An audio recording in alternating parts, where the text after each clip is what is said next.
and welcome to Most Haunted. It is said that no matter where you roam in the castle behind me, you're bound to find a ghost. With strange mists, full apparitions, a witch and headless horses, we just had to come and investigate Kasteel Doorwerth. Standing on the River Rhine, the original Kasteel Doorwerth was a wooden fortress that was destroyed in 1260. A stone-built replacement followed, a pattern that has been repeated during its troubled past. The most recent and notable destruction occurred when World War II's Battle of Arnhem wiped out the majority of the castle. After extensive renovation, Queen Juliana reopened the castle as a museum in 1986. Most of the items in this castle are not original, but of course the fabric of the building, the stone, the bricks, and of course the woodwork, was used again to rebuild this fantastic castle. In the Knight's Hall, it's been reported that a spirit of a previous owner has been seen walking across the floor, and poltergeist activity has been occurring here quite regularly. But it's through this door that the story continues. The tormented soul of Lord Doorwerth, the original owner of the castle, walks these stairs and the rest of this magnificent building. People who worked here in wintertime, they had someone walking around on every floor, and they inspected the castle again, and that happened in some week, several times. He was a lonely old man who lived here. One day, a knight and his wife came to visit. The Baron had too much to drink and was making advances to the knight's wife. A duel took place, the knight was killed, and the Baron offered the lady his hand in marriage. During the night, she stabbed herself through the heart to avoid marriage to this old man. And within weeks of this, he also died during a storm. And they say that on a stormy night, his ghost still wanders the corridors, some of the rooms, and the staircases of this old castle.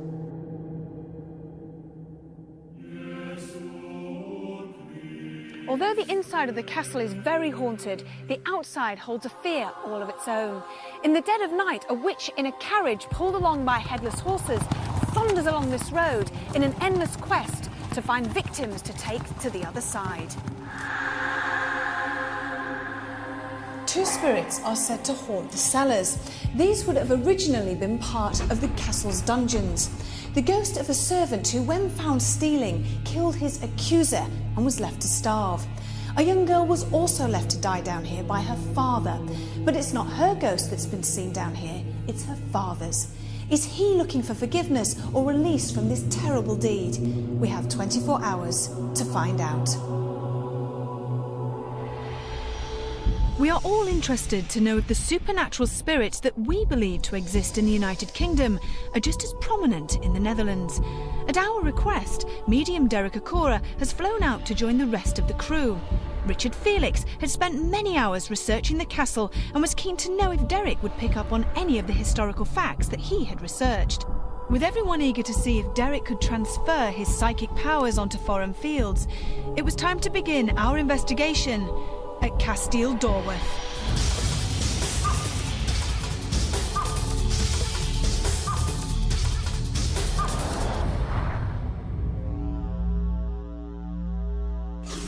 It's become apparent to me right now at the moment as we look at the way, this cellar is painted and what have you. For a short time there, I'm in a scenario where just quickly I'm watching the energy of a man.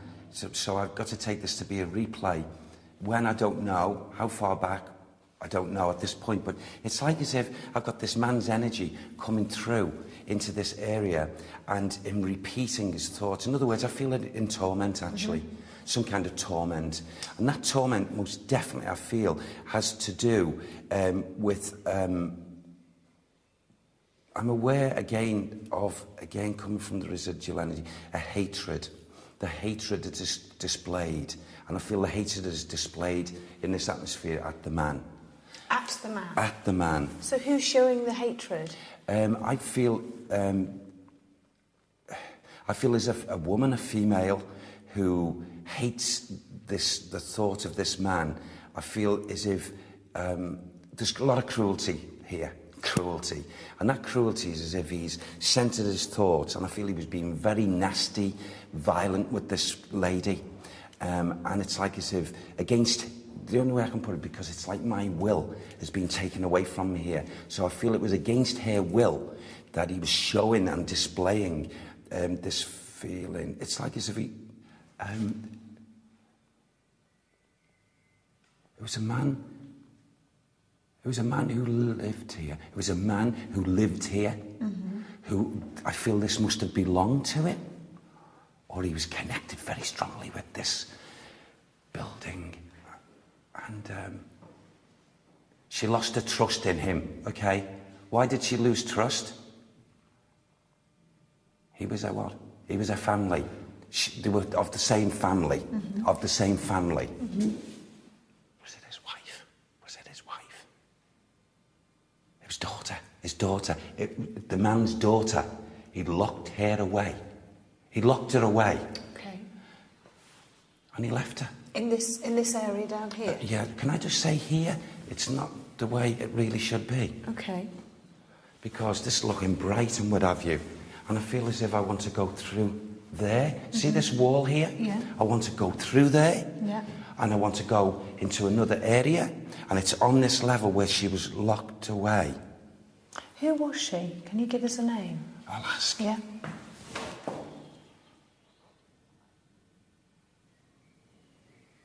Can you give me a name, Sam? That's still not given. Maybe, like in other places, we'll get it as it's going along, you know, just give them...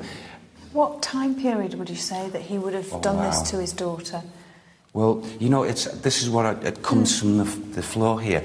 I feel, and it certainly doesn't look it, but I feel as if we can go back here in this ether, in this atmosphere, to probably around, because I sort of figured in my mind's eye, the 13th century. Okay. Back to then. Okay. And I feel as if...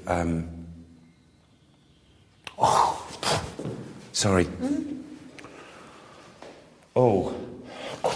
You're right. Yeah. What are you seeing? He did this. He not just locked her away. She perished. She perished because of him. And I also want to bring this in now. And there was a connection. He locked her away because he'd heard, or he had proof, or there was a connection with, in this area, going back to that time and a little bit before, there was practicing witchcraft. And this young female, okay, had some kind of link with a female, a woman, an older woman, who dealt in these arts, in this dark arts. And I feel that was one of the reasons he blamed, you know, you're one of those. Our investigation at Kasteel Doorwerth is being closely observed by Richard Felix. But do the initial energies that Derek reports bear any relation to what our historian knows to be fact? Interesting. He's mentioned a father and daughter, and certainly in the 1300s, a father did incarcerate his daughter down here in these dungeons. That is quite correct.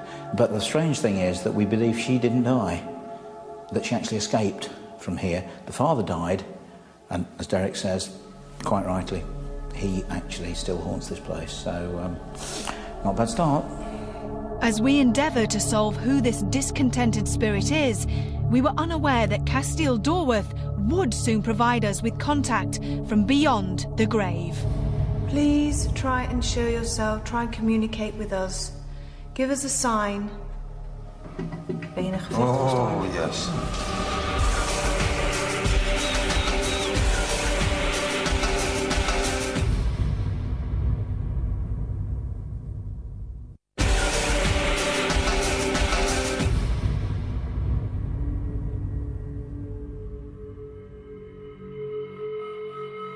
Our investigation in the Netherlands has already indicated the presence of a young girl who suffered at the hands of her own father. We move to the Knights' Hall, but will Derek sense any other tortured souls that have played a part in Kasteel Doorwerth's checkered past?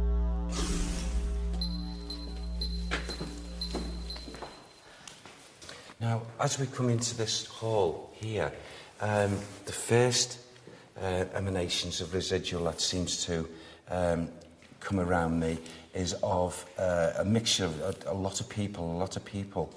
And I'm being catapulted from that time forward, right forward in time. So there's two major lots of residual energy intermingling with each other. So one's going way back and one's coming forward.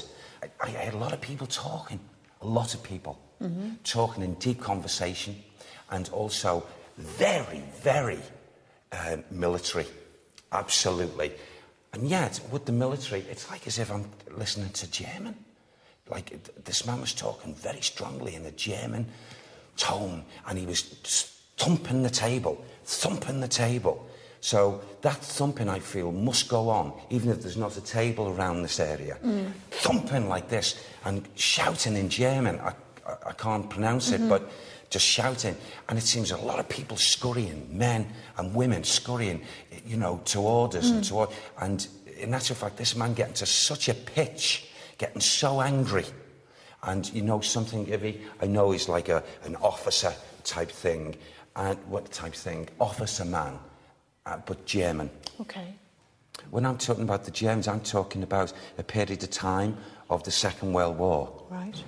Not the First World, but I want to say the Second. But I'm also getting this, it's like as if someone is meting out.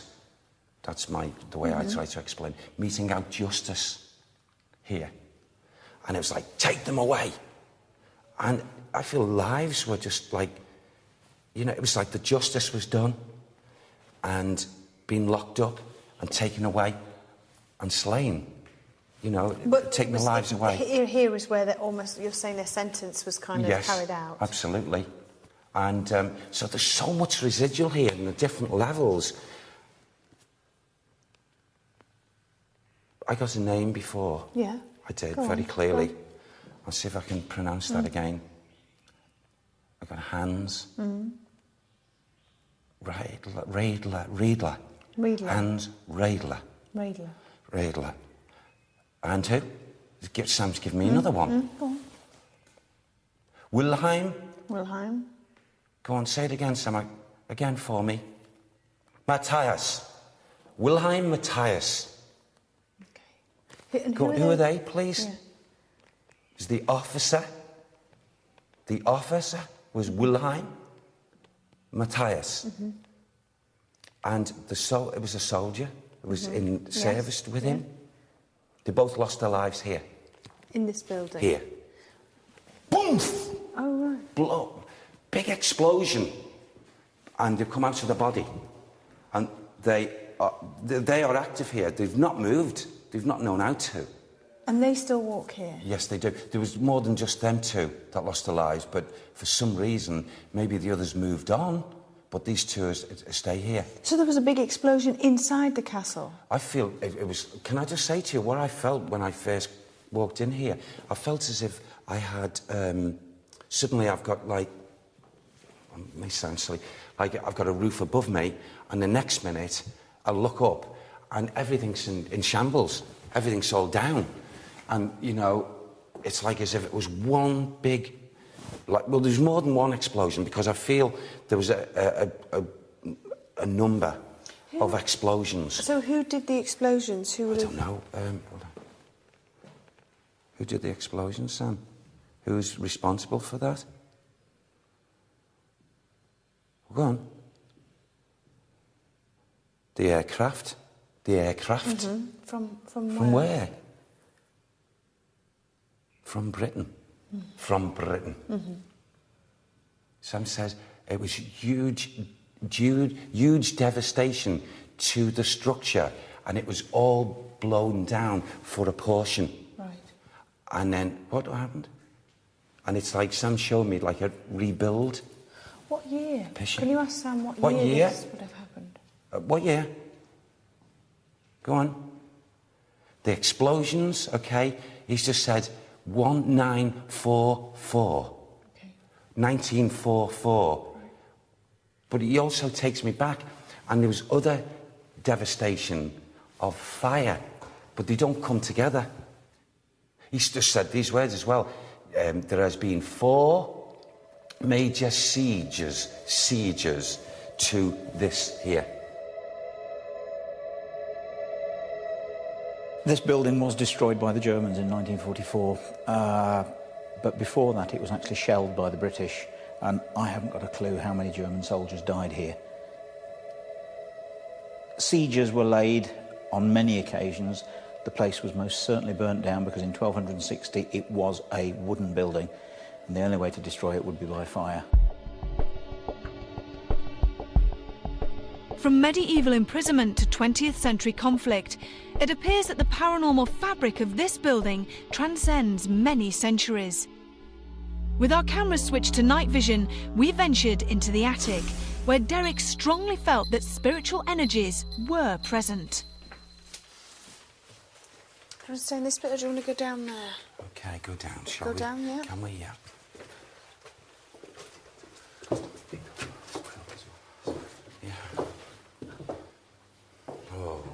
Right. Yeah, yeah. Now, since we've just come up into this level, Livy, whether this energy has actually followed us or whether it's belonging up here, I feel it belongs up here. And I'm aware of... it's like as if I, you know... A man's anger. And this anger is like really building up inside him. And it's like as if this is the way the feelings come to me here, as if his head feels as if it's exploding. And he's made that decision, he's made a decision. And then I see through these energies as if I get 2 men.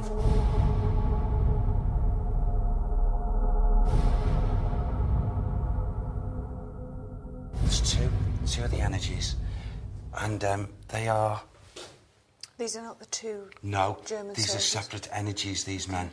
And I feel as if there's big... It's like a huge fallout, arguments, and one man shouting at the other, and he's taking his life. Oh, whoa. Oh. Thank you, Sam, thank you. It's the way he's trying to give it to me is if the 2 men had a huge quarrel, a fight, and one man was saying he couldn't have, and the other one said he was going to have, and that's what caused him to do this terrible thing. And I feel it was over emotions. Mm-hmm. It was emotional. It was with emotions. Go on, what is it, Sam? The man was too familiar. The man was too familiar with the other man's wife, his partner. Right. And in a blind fit of fury, he's took his life. I feel the way it's been given there now, as if he... it's something to do with here. I don't know if that was strangulation, and also... That must have been like stabbing him. Mm. And then disposing or taking away the physical remains. But I feel the man who did this killing of the other man, his spirit is not in any way, shape or form at rest. Does this highly charged conflict relate to the story of the knight and his wife, who lost their lives following a violent and bloody duel with the castle's jealous owner, Baron van Doorwerth? And will he choose to make his presence known to us? Are you here with me?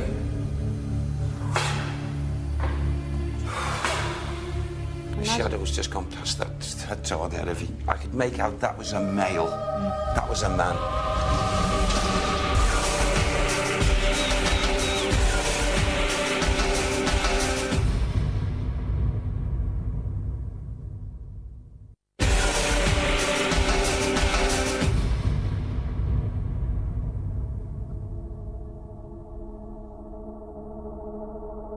Nestled in woodland near to the Dutch city of Arnhem, Kasteel Doorwerth has over 700 years of upheaval behind it.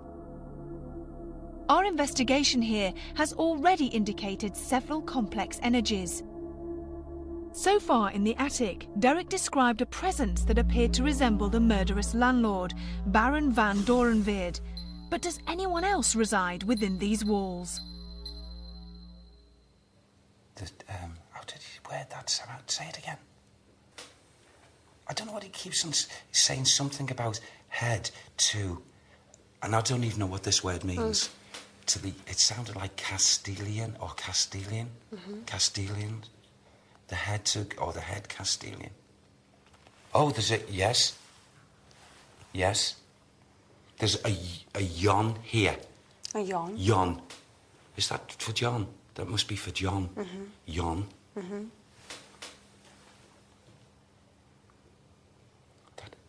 Now that energy subsides, and so I can't, at this moment, give any more. Did anyone hear a crack over there? No, just as I was talking, something from in there, you see, in that area. Have you? There's a few noises over here. Did you? I keep turning, actually. Yeah, it just keep on cracking. Yeah. Cracking. And yet the strange thing is over there, it's actually a brick floor. Is it? So there's nothing, there's no woodwork or anything No, I like was that. just conscious as I was talking, just periodic little cracks, crack. How do you feel, John? I feel very comfortable. I don't feel uncomfortable at all. Carl? I mean, I did hear some cracks, some noises behind me, which I didn't know what they were, but I feel fine. Richard? I don't, I feel ridiculous. What? I'm sweating like a pig. Are you?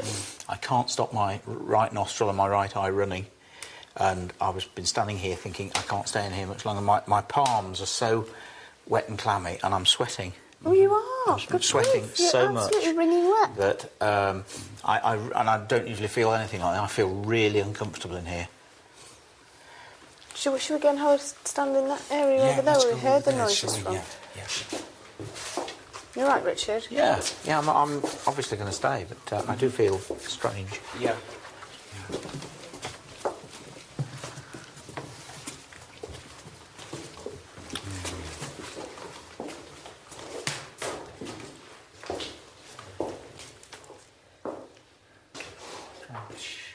What's the matter? I've seen a lot of orbs. There's a lady here now. There's a what? lady just come in. A lot of stuff flying about on my camera.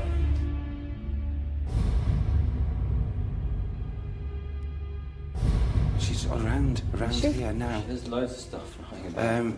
She's Oh, this is another unhappy one as well. Oh God. Why? What's wrong with her? Well, she's angered, all right. This one. She makes a lot of noises around this castle, and she does it purposely.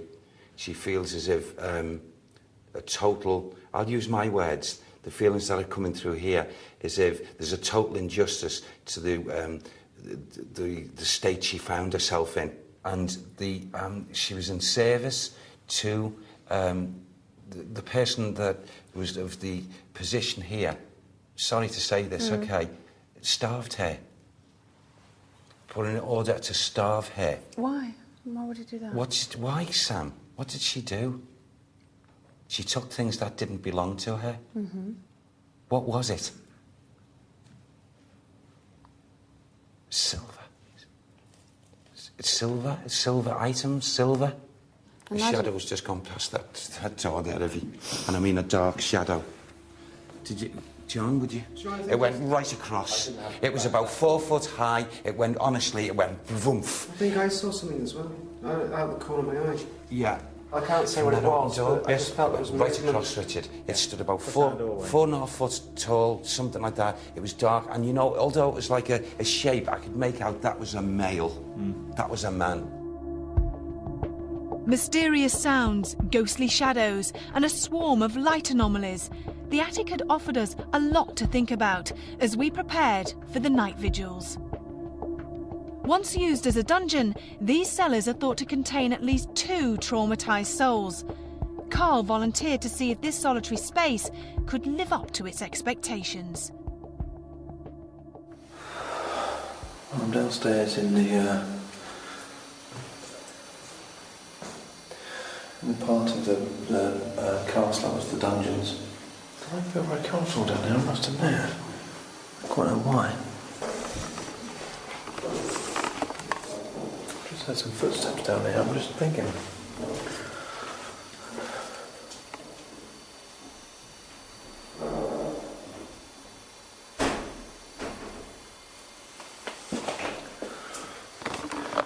I definitely heard some sounds, some footsteps of somebody walking down here.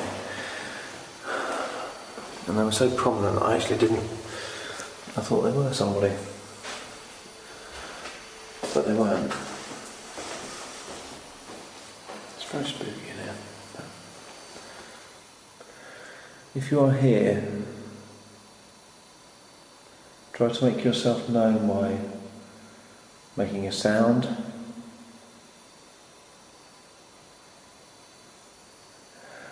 I mean you no harm, I mean you no ridicule. Please, if there is any possible way that you can show us your existence,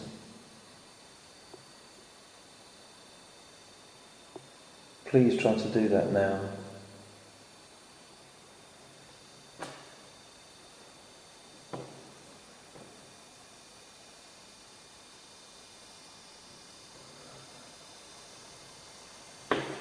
The bench behind me is making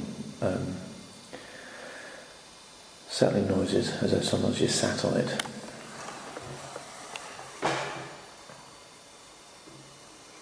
It's that one there. Are you there? Oh, crap.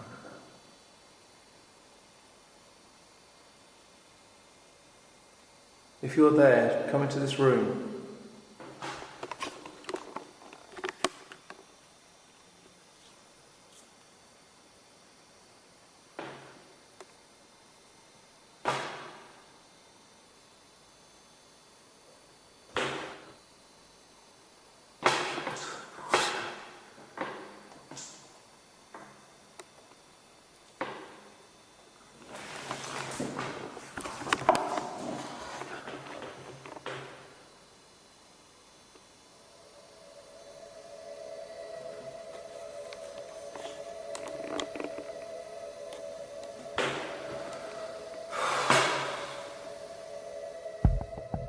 Unnerved by the thought that he may just have encountered poltergeist activity, Carl decides to call time on his stay in the cellar. Relying on safety in numbers, Rachel, Kerry and Kath make their way to the Knight's Hall, reportedly the most haunted room in Kasteel, Doorwerth. But before they can settle, a series of strange events start to unfold.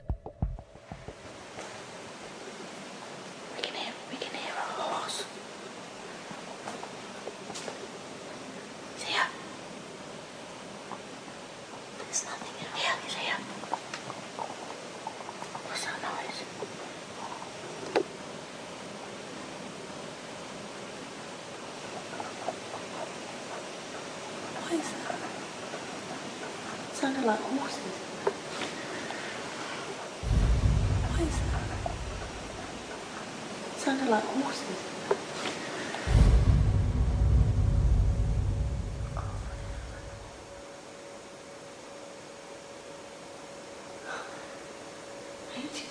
Rachel is really, really sweating. Oh my God, wow. I'm really bad now. Von Doorwerth, are you in the room with us? Please make yourself known by...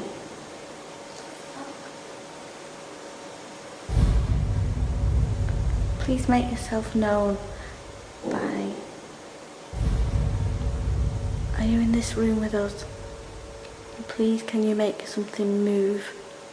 Or make a sound?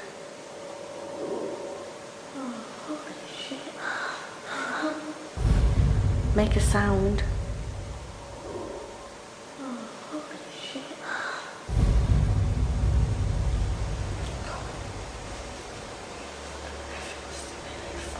Do you feel sicky? Because I felt like before I felt I was actually not on.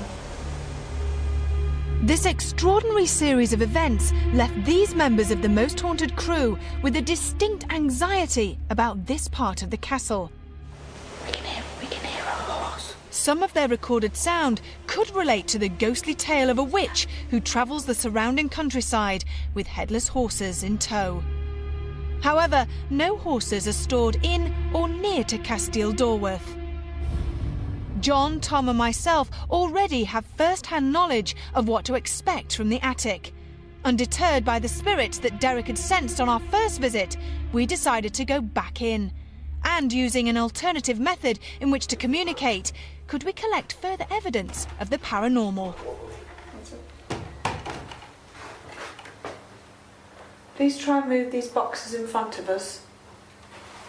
If there's someone here in this room with us, please try and move these boxes in front of us. Did you hear that? Mm-hmm. I heard that. Yeah, I heard that. That was a big bang. Yeah. Please try and move these boxes in front of us. Did you hear that? Mm-hmm. Use our energy to try and communicate with us. Can you hear us?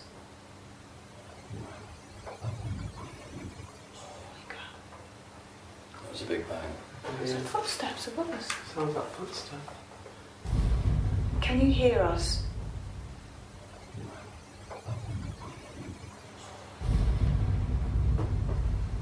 Are you here in this room with us? Please give us an answer by moving the box. Then we know that you are here. Can you feel that, Tom? Please try and move the box harder so that we know that you are here. That is moving. Is it me or is it moving? Can't see it moving. Can you feel it though, Tom? I must be going mad then. It does feel like it's moving, but... Although I felt sure that the wooden crates had moved in a strange manner, John and Tom weren't completely convinced. More evidence was needed, and soon everyone would witness the phenomena that Kasteel Doorwerth had promised. Please try and show yourself, try and communicate with us. Give us a sign. Oh, yes.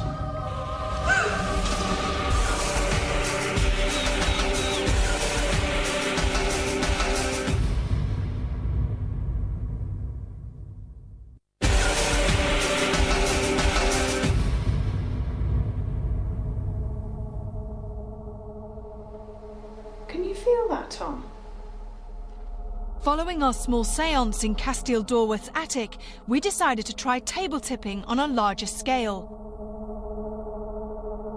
With all of the crew gathered in the Knight's Hall, we invited a member of the Kasteel's staff, Kitty, to join us, as we felt that her translation of our questions may evoke a better response. We weren't to be disappointed. Is there anybody here in this room with us?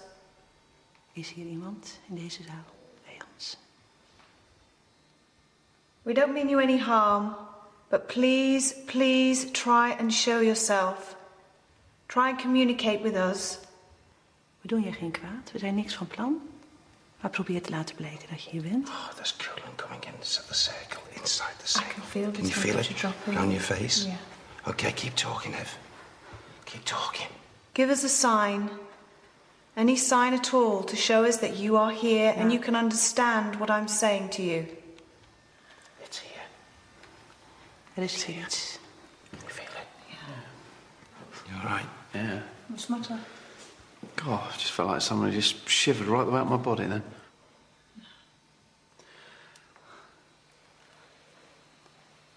Do you want to tell me something? Wil je iets kwijt aan Carl? Wil je hem iets vertellen? Is there a connection? Do you see that I'm able to help you? Are there other people in the room with him now?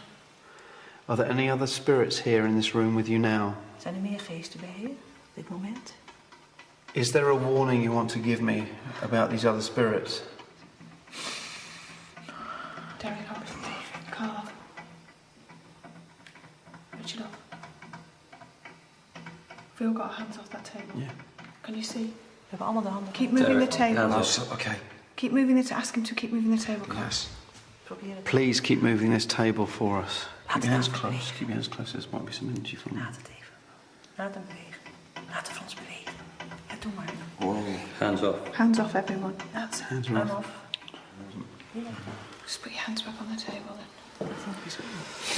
Do you need our energies? Do you need us to physically touch something to have a constant flow of energy? Yeah, okay, that answers the question. Yeah, absolutely. Brilliant. Did he live here? Did you live here? Heb je altijd gewoond? Did you die here? Did you die here? Ben je gestorven? Yes. Hij is hier ook gestorven. So you know you're dead? Dus dan weet je dus dat je dood bent als geest. Did you die violently? Ben je in een gevecht gestorven? Oh, yes. Did someone kill him? Did someone kill you? Ben je vermoord? Thumbs off as well. Do you want to seek revenge? Wil je wraak? De moordenaar van je. Were you stabbed? Ben je neergestoken? Hij is neergestoken. Were you stabbed in this castle? Ben je in dit kasteel doodgestoken? Were you stabbed in this room? Ben je in deze zaal doodgestoken? Nee, hij is niet hier doodgestoken. Is there evidence in this castle of who killed you? Is there anything in this castle that will connect the person who murdered you Is hier bewijs in het to kasteel? show us his name? Kunnen we het zien wie jou vermoord heeft? Is daar nog bewijs van? Nou. And that would be about right, I think. Could this violent death relate to one of the castle's most notable tales? Is this spirit that of the noble knight who, in defence of his wife's honour, died by the sword of the jealous Baron van Doorwerth? If we have made contact with this 13th century spirit, how many more entities surround us?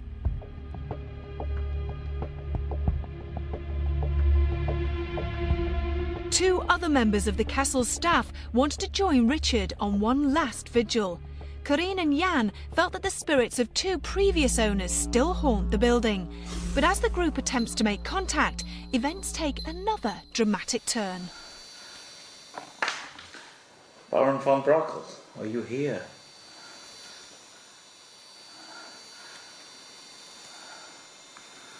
You better ask for Madame de la Tremouille in this room.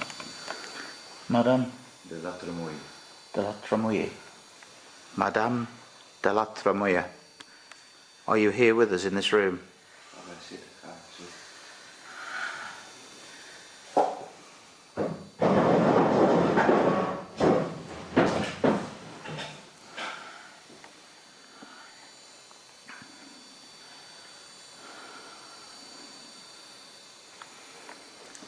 Are you okay?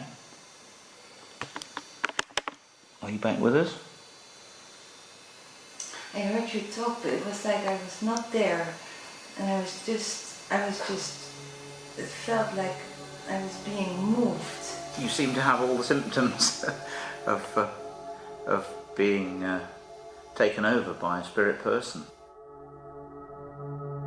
They decided to head to the safety of the crew room, but on their way, Corinne again starts behaving strangely, giving Richard and Jan cause for concern. Who are you? Can you give me your name?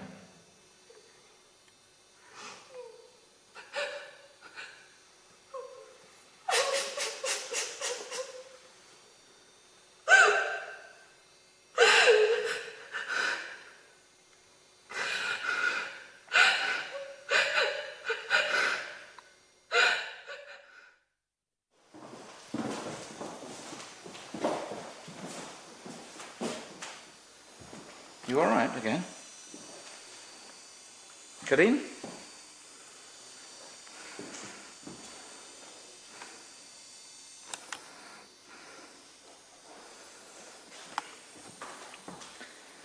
Corinne?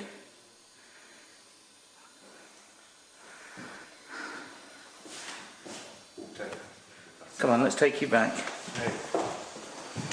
Hey. Karine, come back. Come amongst us. Come back to us. Come on, Karine, let's take you. Which is the way? Karine? Yeah. Ja, dat hoofdpijn, ja.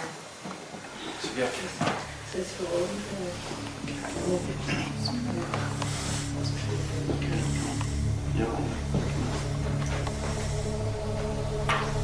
It's the fourth time. Mysterious sounds, light anomalies, physical movement, responses, and apparently bodily possession. We monitored each of the castle's prominent rooms throughout the investigation, and although no additional evidence was detected, our night in the Netherlands has gathered some remarkable results.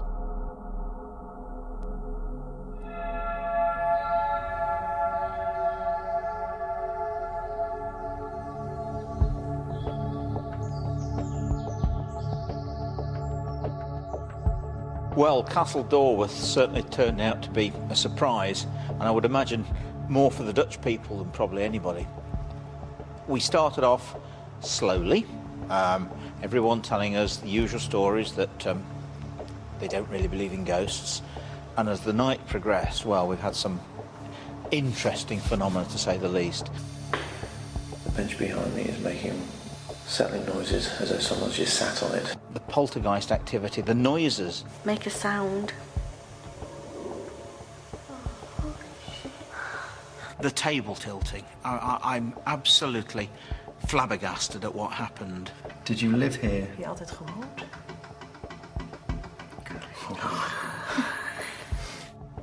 There is no explanation for it other than it's either the power of our minds or there was a spirit up there that was controlling us. I don't know which. Yeah. More Does he want us to find out who it could have been? Just when we thought the night was over, we got into Jan's office, he and I sat down, and then all of a sudden, Karine just went off on one.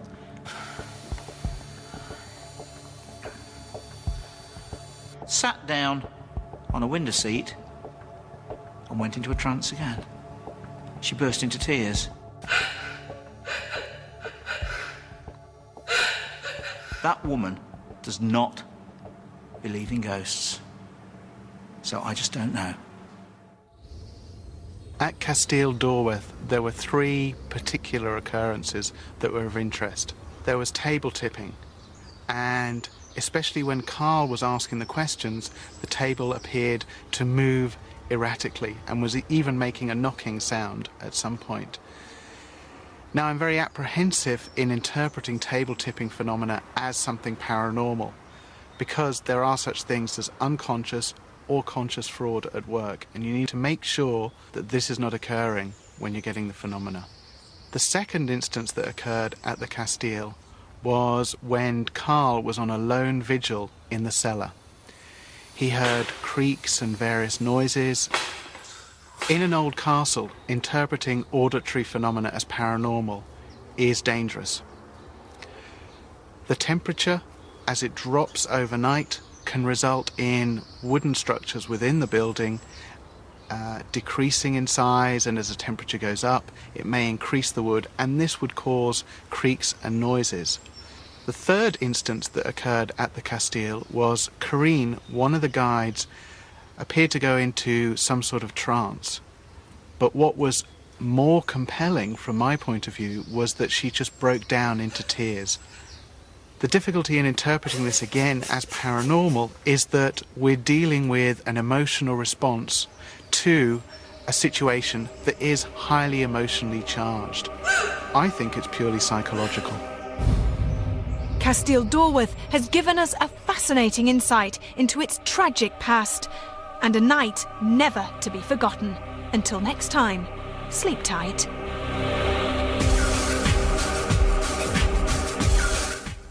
Well, was it a drop in temperature making the table tilt? Stay right where you are if you want more Dutch paranormal action. Most Haunted Extra coming up after this break.